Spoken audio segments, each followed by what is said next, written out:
Friends, अगर आप English बोलना चाहते हैं तो आपको टेंसेस का आना बहुत ही ज़्यादा ज़रूरी है। विदाउट टेंसेस आप इंग्लिश नहीं बोल सकते। जिस तरीके से टेंसेस का आना बहुत ज़्यादा ज़रूरी है, और हमारे पास कुछ और भी ऐसे रूल होते हैं जिनके बिना हम इंग्लिश नहीं बोल सकते। जैसे आपको शुड की नॉलेज होनी चाहिए, शुड का हम यूज़ कहाँ पर करते हैं। कैन के बारे में पता होना चाहिए, कैन, माइट, मस्ट का यूज आपको पता होना चाहिए। और आज की क्लास में जो हम रूल सीखने वाले हैं वो भी उन्हीं बहुत ही ज्यादा इंपॉर्टेंट रूल्स में से एक रूल है जिसके बारे में आपको पता होना चाहिए।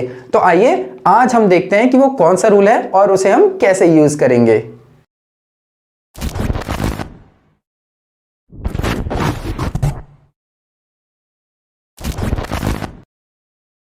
तो फ्रेंड्स, आज का जो हमारा रूल है वो है ऐसे वाक्यों को दर्शाने वाला रूल जब हम किसी काम को जबरदस्ती करते हैं। हम करना तो नहीं चाहते बट हमसे वो जबरदस्ती करवाया जाता है।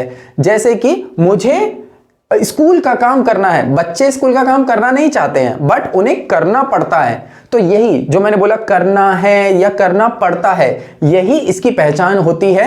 आइए देखते हैं कैसे। देखिए, जैसे मैंने यहां पर लिखा हैज टू और हैव टू, इसकी क्या पहचान होती है? वर्ब प्लस ना है। जैसे मुझे जाना है, बच्चों को स्कूल का काम करना है, या पढ़ता है, पढ़ती है, पढ़ते हैं। मतलब मुझे काम करना पड़ता है, उसे ऑफिस जाना पड़ता है, हमें सुबह जल्दी उठना पड़ता है। देखिए, अगर आप इन सेंटेंसेस पे गौर करेंगे तो ये सेंटेंसेस किसी भी कंपल्जन को दर्शा रहे हैं। देखिए, कंपल्जन माने कोई भी काम जब हम जबरदस्ती करते हैं, हम करना नहीं चाहते but we have to do it, we have to do it. तो हम आज यही सीखने वाले हैं कि इनका यूज हम कैसे करते हैं, क्या रूल होते हैं और किस तरीके के सेंटेंसेस आते हैं। तो फ्रेंड्स, इसके भी वही 4 रूल होते हैं, affirmative, negative, interrogative and WH family. Affirmative का रूल होता है subject plus has, have to और हैव टू प्लस वर्ब की first form plus object. Negative में क्या होता है फ्रेंड्स? इसमें क्या होता है, ये प्रेजेंट इंडेफिनिट के अकॉर्डिंग यहां पर डू और डज आ जाता है। जब डू और डज आ जाता है तो हम हैज और हैव नहीं लेते, फिर सिर्फ हम यहां पर हैव टू का यूज करते हैं।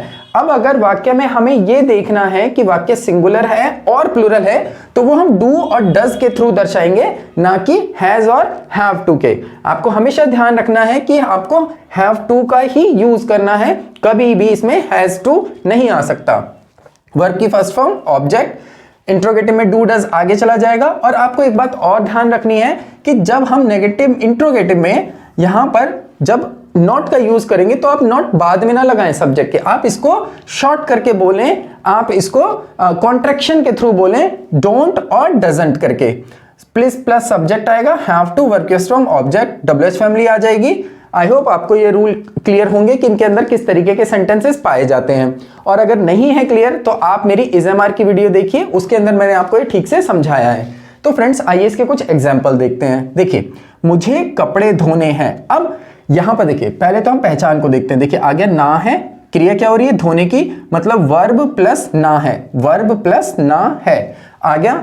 अब यहां पर देखिए, जो सेंटेंस है मुझे कपड़े धोने हैं, मतलब कि हम जोर देकर बोल रहे हैं मैं धोना नहीं चाहता हूं, बट सपोज कीजिए मैं फैमिली में अकेला हूं, मैं कहीं रेंट पर रहता हूं, तो मुझे ही कपड़े धोने पड़ेंगे, जबरदस्ती है, कोई और तो धोने आएगा नहीं, तो मुझे कपड़े धोने हैं। आई के साथ क्या आएगा? देखिए, हैज टू का यूज हम सिंगुलर के साथ करते हैं, ही, शी, इट, नेम के साथ, और हैव टू का यूज हम करते हैं प्लुरल के लिए, आई, वी, यू, दे के साथ। तो हम क्या करेंगे? आई के साथ क्या आएगा? Have to. I have to क्या? Wash the clothes. I hope आपको ये पॉइंट समझ में आया होगा, ये एग्जाम्पल भी क्लियर हुआ होगा। नेक्स्ट इज, क्या उसे जल्दी उठना पड़ता है? देखिए, यहां पर ये इंट्रोगेटिव सेंस दे रहा है, और देखिए यहां आ गया पड़ता है, वर्ब प्लस वर्ब क्या आ रही है? उठने की, ना भी आ रहा है यहां पर, और उसके बाद आ रहा है पड़ता है, मतलब ये भी जबरदस्ती को दर्शा रहा है। उठना तो नहीं चाहते। अब जैसे सर्दियां चल रही हैं, सर्दियों में हमें जल्दी उठने का मन तो नहीं करता, बट हमें स्कूल जाना होता है, ऑफिस जाना होता है, तो इसलिए हमें जल्दी उठना पड़ता है। तो ये इंट्रोगेटिव सेंस है, तो क्या होगा? डू डज आगे आ जाएगा। सब्जेक्ट क्या है यहां पर? ही, तो यहां पर क्या आना चाहिए?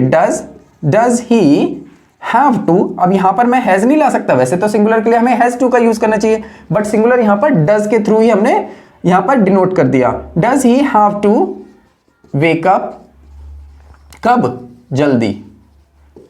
आई होप आपको ये एग्जाम्पल भी क्लियर हुआ होगा। अब फ्रेंड्स, क्या होता है? देखिए, नेक्स्ट रूल है इसका इज़एमआर टू।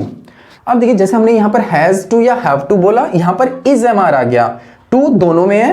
अब क्या होता है, इसकी भी पहचान सेम है, वर्ब प्लस ना है, बट इन दोनों में सिर्फ एक ही डिफरेंस है, वो डिफरेंस है कंपल्जन का। जैसे इस वाले रूल में हमने देखा था यहां पर मजबूरी, कि कोई जबरदस्ती हमें उस काम को करना है, तब हम इसको दर्शाते हैं। बट इसमें क्या होता है, जबरदस्ती नहीं होता, वो हमारा या तो कोई प्लान होता है या फिर हम फ्यूचर में किसी काम को करने जा रहे होते हैं, तब हम इस तरीके से बोलते हैं। पहचान इसकी भी वही रहती है, पढ़ता है नहीं आता, इसके अंदर ना है आता है। जैसे मुझे एक कार खरीदनी है, देखिए यहां पर मैंने लिखा है मुझे एक कार खरीदनी है। अब जरूरी नहीं है कि ये मेरी जबरदस्ती है, मान लीजिए मेरे पास बहुत सारा पैसा आ गया, मैं एक कार खरीदना चाहता हूं, मेरी चॉइस है, मेरा मन है कार खरीदने का, तो कोई कंपल्जन तो नहीं है, मेरी मर्जी है। तो यहां पर मैं किसको यूज करूंगा, इज एम आर टू को, हैज टू हैव टू नहीं यूज किया जाएगा, is am are to use किया जाएगा। जैसे आई एम टू परचेज, क्या खरीदनी है, एक कार। नेक्स्ट इज प्रधानमंत्री को चीन जाना है। अब देखिए ये कोई कंपल्जन तो नहीं है, ये फ्यूचर प्लान है। आपको पता होगा कि जो हमारे पॉलिटिकल लीडर्स होते हैं उनके तो प्लान पहले से ही फिक्स होते हैं, एक एक महीने के प्लान फिक्स होते हैं कि प्रधानमंत्री को नेक्स्ट मंथ कहां जाना है, नेक्स्ट वीक कहां जाना है, कहां विजिट करना है। तो इस तरीके के सेंटेंसेस को भी अगर आप गौर करेंगे, अभी मैं आपको बताऊंगा इसके बारे में एक और बात, तो पहले इस सेंटेंस को बनाते हैं। तो ये भी फ्यूचर प्लान को दर्शा रहा है, तो पीएम शॉर्ट में लिख देता हूं, इज टू विजिट कहां, चाइना।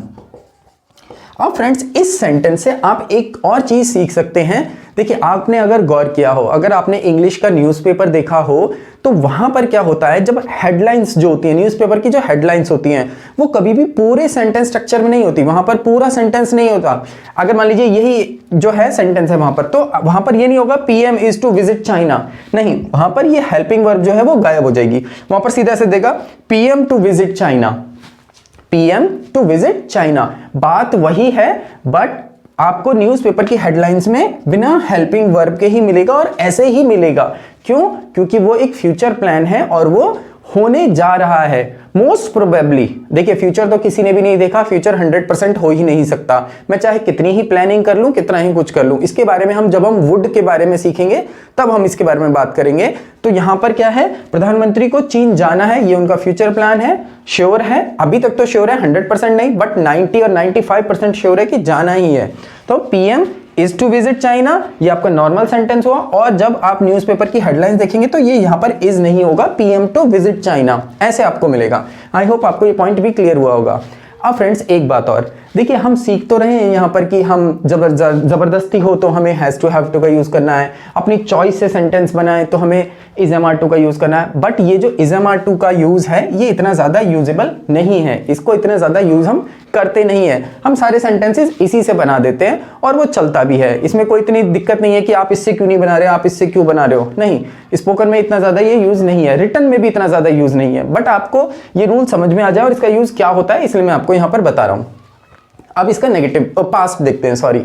अब इसको जब हम पास्ट में जाते हैं तो देखिए हैज हैव का पास्ट क्या होता है, हैड, बिल्कुल सेम, हैड टू आ गया, इसमें क्या आया, ना के बाद था, यहाँ पे है, यहाँ पे था आ गया, वहां पर पढ़ता है, यहाँ पर पढ़ता था आ गया, पढ़ता था, पढ़ती थी, पढ़ते थे, पढ़ा, पढ़ी, पढ़े, इसमें पढ़ा, पढ़ी, पढ़े की सेंस भी आती है, कुछ काम करना पड़ा, मुझे जाना पड़ा, उसे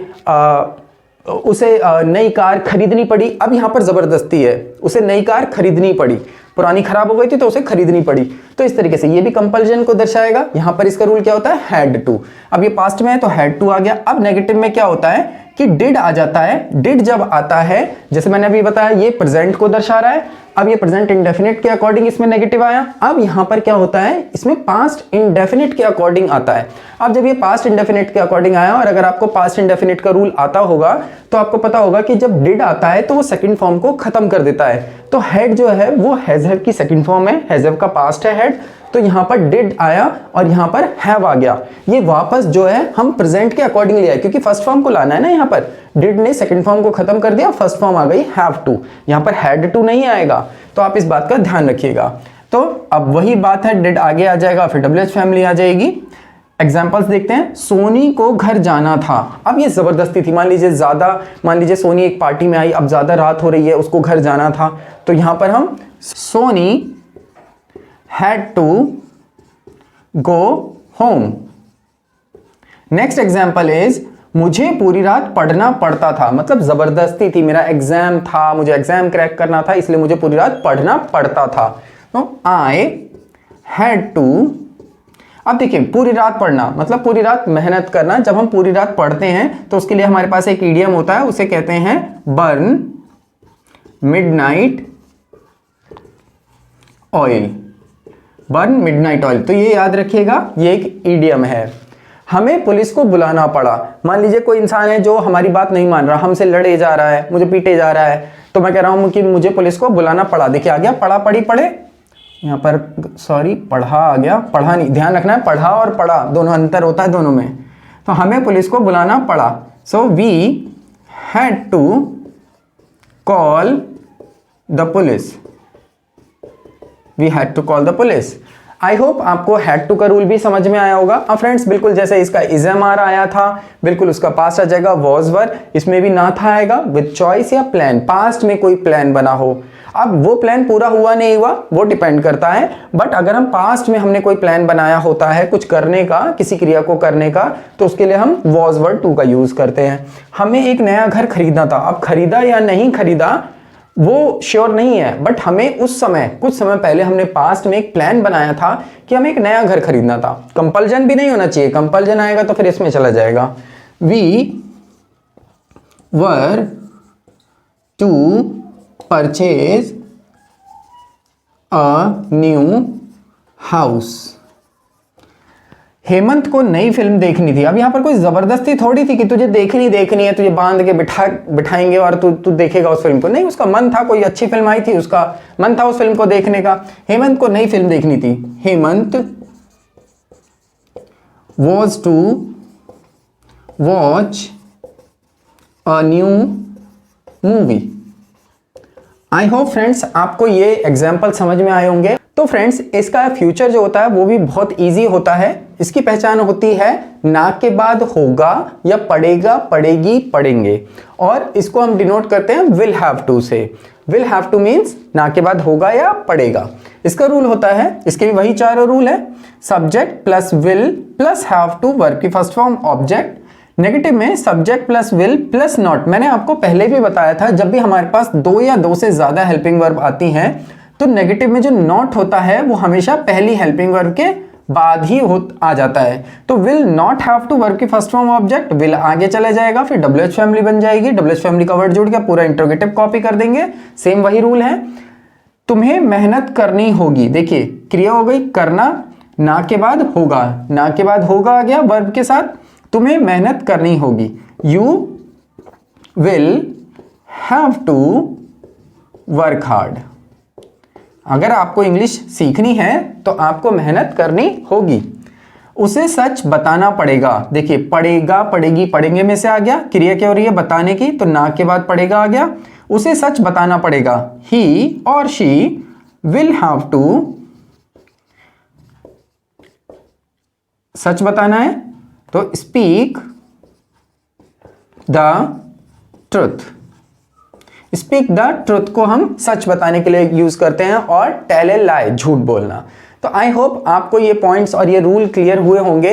अब फ्रेंड्स इनका बहुत ही ज्यादा यूज होता है। मैं आपको एडवाइस करूंगा आप इनको ठीक से सीखें और आप इनकी बहुत सारी प्रैक्टिस करें ताकि आपको बिल्कुल ठीक से जो है वो याद हो जाए और आप इनको ठीक से यूज कर सकें। क्योंकि हम इंग्लिश स्पीकिंग के अंदर सबसे ज्यादा टेंसेस के बाद जो यूज होते हैं वो यही रूल है, शुड वुड के बाद यही रूल यूज होते हैं सबसे ज्यादा। तो आप इनकी बहुत सारी प्रैक्टिस करें और इनको आप ठीक से यूज करें।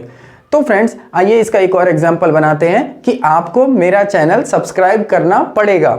You will have to subscribe my channel but it is not compulsion. अगर आपको अच्छा लगे, अगर आपको मेरे पढ़ाए हुए रूल अगर समझ में आते हैं, आपको अच्छी लगती हैं मेरी वीडियोस, अगर आप चाहते हैं मैं इसी तरीके से और वीडियोस बनाता रहूं और आप और चीजें सीखते रहें, तो please subscribe my channel. You have to subscribe my channel. So that's it for today. See you in next class.